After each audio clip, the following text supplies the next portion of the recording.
High friends, good evening. Piyali ভিএ ব্লগে তোমাদের আরও একবার স্বাগত। তো দেখো চলে এলাম সন্ধে দিয়ে, আর এখন বসেছি হচ্ছে ছেলেকে নিয়ে পড়াতে।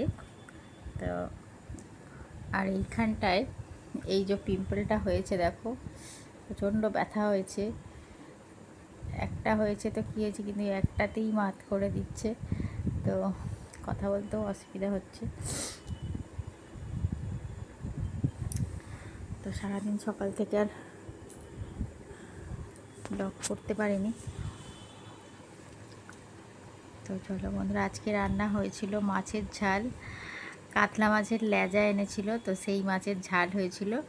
আর জানো তো এখন শীতের সিজন, পালং শাক তো এখন প্রত্যেক দিনই পালং শাক বাজারে এখন ভর্তি ভর্তি বিক্রি হচ্ছে। তো সেই পালং শাক দিয়ে মূলো দিয়ে আলু দিয়ে একটা চচ্চড়ি হয়েছিল।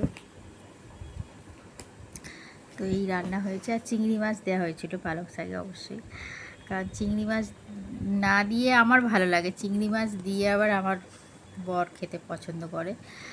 তো সেই জন্য চিংড়ি মাছ, মুলো পালং হলে চিংড়ি মাছটাই দেওয়া হয়। তো চলো বন্ধুরা, আর লাইটটা পিছনে আসছে বলে ওই জন্যে এরকম ঘোলা ঘোলা লাগছে। তো চলো বন্ধুরা, আসছি, টাটা। দেখা হচ্ছে অন্য একটা ভিডিওতে। ততক্ষণের জন্য সবাই খুব খুব ভালো থাকবে।